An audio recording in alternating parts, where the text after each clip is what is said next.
Yo, what's good, guys? Back with another podcast of The Land. I'm your host, AP Jones, and I've been gone for a little bit. Uh, had to take care of some things, sick here and there, yada yada. But we're back talking about the Cavs, and I'm super excited. We got a lot to catch up on. I got some notes down, so we'll kind of go segment by segment, I guess, and then get it from there. To jump right in real quick though, I think the last time the Cavs were like they were I think they only played 20-ish games, if that, and now they're 20-11, I believe, right now, if I'm not mistaken. They are 21-11, my fault. They're 21-11 right now. So I've probably been gone for 2-3 weeks maybe. So but they've been playing really good basketball. Especially last night, as the night I'm recording this, they just played. Why am I drawing a blank? Oh, the Jazz. Yep, thank you. They just played the Jazz, and I think you had 3 people over 20 points on the Cavs. I think you had 7 people in double digits. So it was a great team win, and Donovan Mitchell didn't really have to do nothing. Didn't really play the second half. So that's what we like to see. That's where our team's supposed to be, and that's without Lamar and without Dean Wade and stuff too. So um, but we'll get into this right now, actually. I'm really excited to see what the Cavs do before the trade deadline because I'm sorry.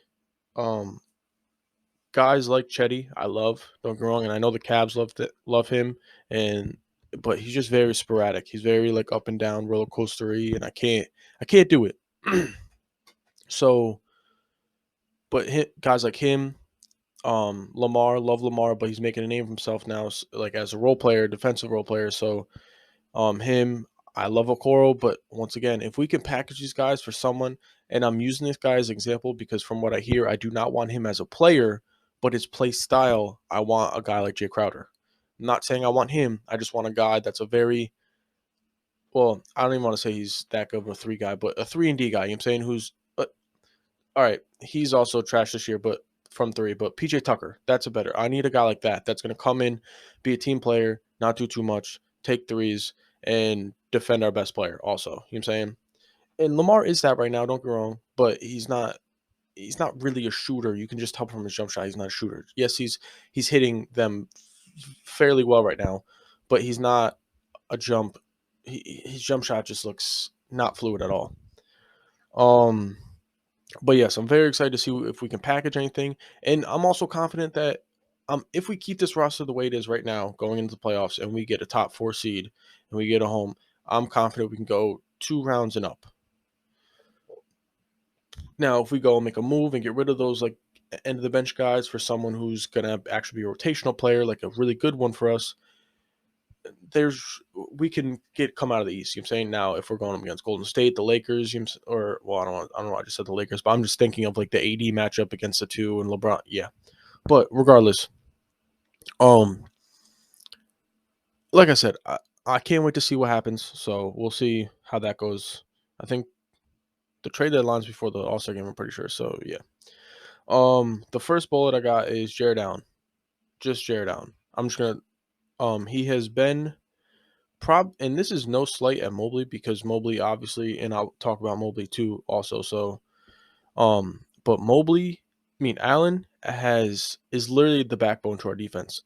Now, do I think Mobley's the more versatile defender? Yes, but I don't know what it is when Jared Allen is out of games, like with injury even not even injury, just out as a sub, like just he got taken out for someone else. Like the defense, just like I feel like the presence is just not the same. Like as Mobley as a 5 or something, it just doesn't feel the same. And I don't know what it is. I don't know if it's because he's great at rotations, which he is. I don't know if it's because he's blocking shots, which Mobley is too. So I can't really say that. But I can't even. I'm saying this because when Mobley's out and Allen's in, I still see that like defensive presence. I don't know. It's hard to explain, and that's not a slight on Mobley because I'll just jump in that quick too. Mobley's leap from rookie to sophomore. I guess you could say in the beginning he was slower to get to an offensive groove. But I mean, the defense has been there the whole entire year. I don't care what anyone says. I don't know if he still is, but at one point, like 15 games in the season, 20 games in the season, he was like the number one isolation defender. So, um, those two guys, we need both of them. I'm not saying one's better than the other, but like they do their own thing very well, and it goes off both of them very well. The only thing I will say, I think Allen needs to get better at passing a little bit. That dude looks like he throws them shits hard to the backboard. Like some when they try to get the high low shit and Jalen up top, it's like God damn, that shit looks so hard going off the backboard. I'm like, bro, you thought he was gonna. Yeah, anyways, so that's that. Um, so what I've noticed too is that the Cavs struggle, which no shocker because this is what we struggled with last year. There's gonna be nights where Garland and or Mitchell is not hitting. Like they're just not on. You know what I'm saying? They're human. They're allowed to have off nights. And some nights, unfortunately, they're gonna be off together. You know what I'm saying? Like it's just gonna be and also not even off as in like off game. I mean like they could be out of the game too. So it's like there's so many things going into that I just don't want um I'm nervous for what our team can do offensively. Defensively, yeah, sure, but I get they say defense wins championships, but there's only so much that defense can do when you can't score the ball. And our offense doesn't look that great with those two on the court. You know what I'm saying? It just looks that great because you got two great guards that can make plays, and that's what happens almost every time, which is not good at all whatsoever. Well, no, okay, it's good, but I'm saying to rely on that night in, night out, that's not good. And there's some nights where it's like we got the chemistry flowing and people are cutting. Like Chetty's one of the greatest cutters on the team, and it's just like I don't know why. I don't know. The offense sometimes looks clunky and just not fluid at all. And we look to rely on D Mitch and Garland a lot still. But it's good to have D Mitch here because he is the X factor. I don't care what anyone says. So okay, that's that. Okay, I got some questions. So I'm in this Facebook group. I couldn't promote myself, so these people will never see these, but they asked me some questions and I'm gonna answer them right now. Um Someone asked how is Dylan Jesus, how is Dylan Windler coming along? Um so I put down right here, do we care? Now, I'm not saying he's couldn't help us, right? But he's very injury prone. Clearly, I don't even know why I had to just say that just to let you guys know. He's only played 81 games in 2 years, only 30% from three and 40% from two. Um, and I'm pretty sure he's definitely out. I wrote this a while ago, so he's probably definitely out at least another 2 to 3 weeks. Okay, which isn't horrible, but like I don't know where he fits. You know what I'm saying? Like I like I like the idea of him. I think he's 6'6", 6'7". Can shoot and is supposed to be able to defend. Well, supposed to be able to shoot too. I don't want. I like the idea of him. I don't think he's there yet. Maybe he just does need some reps. It does take some guys a few years to get adjusted, and he clearly has only played 81 games in 2 years, so he hasn't even played a full NBA season yet. So he could get adjusted. You know what I'm saying? But I just don't know with the timeline of the team we're at right now. I don't know if I don't care personally right now until he shows and goes to the Chargers and balls out more and stuff like that and stays healthy. Like I don't know. I just don't feel urgency to see him on the court with our team right now. It just doesn't, and that's no slight to him because I know he is a ball player, and obviously, I once again this is probably something I don't need to say, but obviously when I'm talking down on a guy's play style or whatever like that, I know they're in the NBA. Okay, so don't come at me talking about bro he cook you. Yeah, I know. Okay, cool. Glad we got that out of the way, but obviously, if Dylan Windler stays healthy, and also if we trade him and he finds his way and stays healthy and goes somewhere else, I wish him nothing but the best because I know he can be a good player because he's the prototype for a 3 and D guy. You know what I'm saying?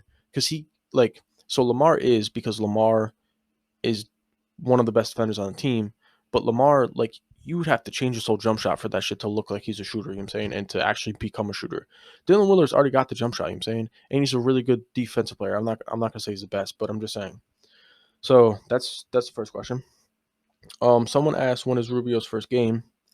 I previously, like a while ago, um, probably 3 weeks ago, I guessed that he was gonna be back yesterday, which was the Jazz game. I was wrong. But there's now come out reports of, I'm pretty sure, I don't want to say 100%, I don't think he's going to be playing with them, but he could, I don't know, that he's going to be practicing with the Charge soon, which is great news. And then I heard that he might be doing 3-on-3 contact like drills, and then move that onto 5-on-5 full scrimmage drills. So I'm guessing definitely after the holidays. I'm guessing. Let's look at our schedule quick. Brief moment, please.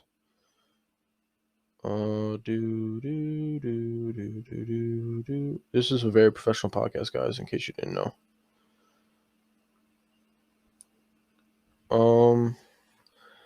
I'm gonna definitely guess January.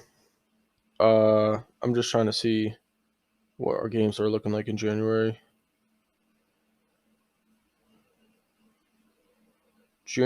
I'm gonna guess.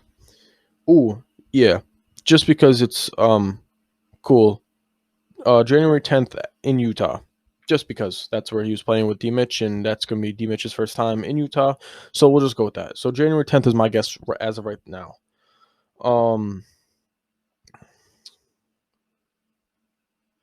But yeah, I'll just go into how I'm excited for him to actually be on the team again, because he is gonna make guys like Chetty Osman, even Kevin Love, 100%.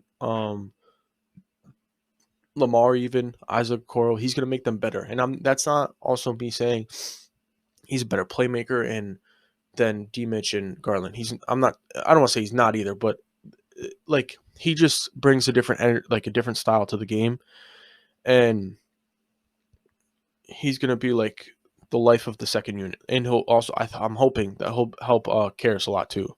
I think they'll work well together too. Because he looks to get guys open. Don't get me wrong, he can score obviously, and people are skeptical because he's coming off a ACL, I believe, but he was never. And I'm not a doctor and shit like that, and his could be worse, not worse. I don't know, but he never played above the rim. Most guys and even guys who have played above the rim have come back full healthy, full whatever from ACL and been perfectly fine. But he's never played above the rim, so it's really just about his quickness and stuff. And no offense to him, it's not like he was a De'Aaron Fox out here. You know what I'm saying? He finds a way to play ball, and he's going to be great off the bench for us, coming in and helping out. And he'll be able to, so instead of having to play Mitch at the point when Garland comes out, and vice versa, don't go on. Garland's obviously a point guard, but I'm just saying it'll be nice to have Rubio in there with Mitchell, Rubio in there with Garland at times and stuff like that, and give one or the other a break, and it'll be good. So I'm really excited to see Rubio back. Remember, he is coming back January 10th. Okay, remember that. Mark that down. Someone also asked backup center problems, and should we move on from Robin Lopez? I love. I don't want to get rid of Robin Lopez because I feel like he is a great locker room guy, and now I feel like I feel like the whole team is almost a great locker room guy. But I'm just saying he's a veteran, and I know we have Raul Neto and Kevin Love, but I just think I do think the backup center position is scarce. Okay, because no offense to Robin, he's not. Now, if that jump hook, that little hook that he's got was 100%, sure, fuck it. I'll take the slow big dude out there, you know what I'm saying? But like Mobley and Allen aren't physically there yet to take on like an Embiid and Jokic and stuff like that. So when you have to throw Robin Lopez on him, no offense, but it's just difficult. I just want to see. I also, so in my opinion, we need a wing and another center to be like. So I'm going to use this guy as an example. We're not getting him. I don't even think whatever, but a backup center that I would love for us is like a Jakob Poeltl. We're not going to get him because he's playing way too well in San Antonio right now. He can go start on a team, so that just sounds stupid. But I'm just saying like a guy who literally is a great defender, can finish around the rim, and can pass the ball. You know what I'm saying? Which I also think is Evan Mobley's brother, Isaiah Mobley. He just is going to take some time to get there, so that's not even a question right now. So, do I want to get rid of Robin? No, but if we need to include him in a trade to get a better include him in a package to get a better backup center, maybe a wing or just a center or just a wing, I won't be mad at it. Someone also asked, "Is how is Evan Mobley coming along with the strength training?" So I did some research. This was also a few weeks ago, just so you guys know. Spencer. Well, I did the research a few weeks ago. These articles are you'll hear the dates. Spencer Davies from basketballnews.com on September 28th, 2022, uh, reported that Darius Garland said Evans on a mission right now. I think he's on the mission of Rookie of the Year campaign after coming second to last year. So he's coming a lot more hungry. He's a lot stronger this year. Jack Maloney from CBS Sports, November 26, 2022. JB explained he showed pictures of Giannis to Mobley last year as an example of the transformation he's made from his first years in the league to now. JB said, "When I talk to Ev, we talk about when his legs and core catch up to his skills and talent, the problem that's going to present for defenses and opponents, period." And I couldn't put it a better way than JB did because, dude, just think about that. When Evan. So I'm a little nervous though because the broad shoulders things definitely is a thing in shooting. But I mean Giannis isn't a horrible shooter, but I think we can revolve Mobley around enough shooting where he doesn't need to take 5 threes a game and make three of them to be effective at all because he does a lot more than that. But if Mobley looks like Allen, what? All right, cut that. We can keep it in. I'm just kidding. If Mobley can get to what Giannis is right now, like physique wise, that's very scary. And I think Giannis even said something along those lines of um Mobley is they played each other and he said something. I'm not going to try to remember what he said and sound stupid, but Mobley tipped his hat to him and said that he's going to be a very very good player in the years to come. So, but yeah, and what JB said, it it's just not going to be fair to the league if Mobley looks like Giannis and has the footwork and the legs and the skill and the talent that he has. Like it's gonna be scary. Um, I'm excited to see what he does in the future. Like obviously, it's gonna. I'm not expecting him to look like Giannis next year. You know what I'm saying? It took Giannis a few years to look the way he does and stuff like that, and it takes a lot of mental dedication too, not just physical dedication. So it's like we'll see. I don't need him to look exactly like Giannis. I don't need him to be just as strong as Giannis. But if we want a chance to like beat the Bucks and stuff like that, we need Allen and Mobley to get a little stronger. Obviously, I think we can still beat them without it. Yes, but Mobley's still young. He has time to get there. Um, so that was the few questions.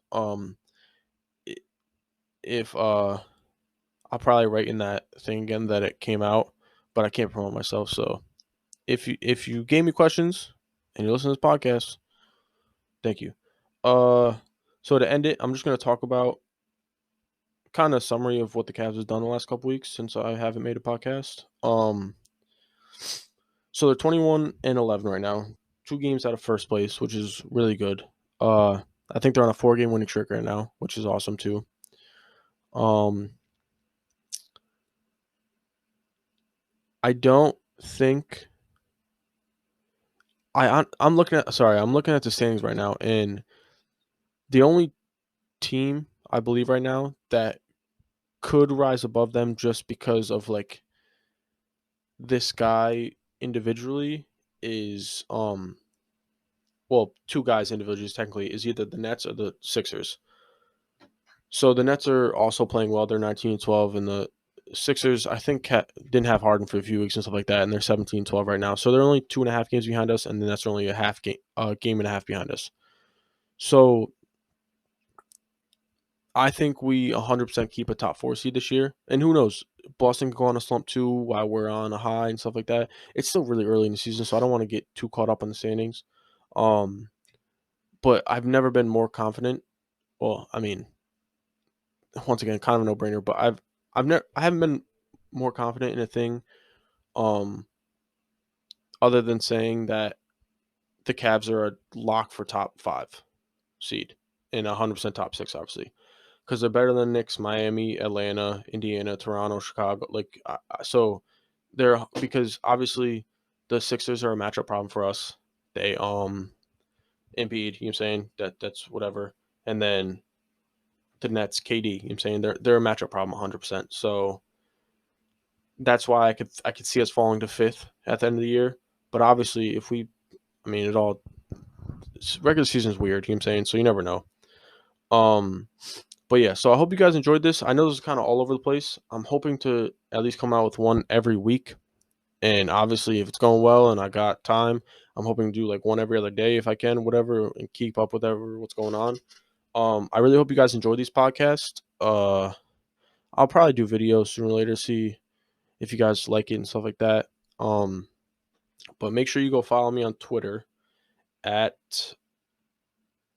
at uh 8p underscore Jones, the land. I just kind of either talk about the Cavs on there or retweet stuff about the Cavs, whatever. So, and I like to talk Cavs too. So, also in the comments, if you're watching this on Apple Podcast, Spotify, whatever, um, Anchor, leave a comment down below, whatever. I don't know, leave a like on it, whatever you can do on whatever. Yeah, you know what I'm talking about. And yeah, hope you guys enjoyed. Um, Please rate this a 5-star if you can. If you like it, if you don't, rate it 1 star. It don't really matter to me, but I appreciate you guys being here. And yeah, I'll see you in the next episode. Deuces.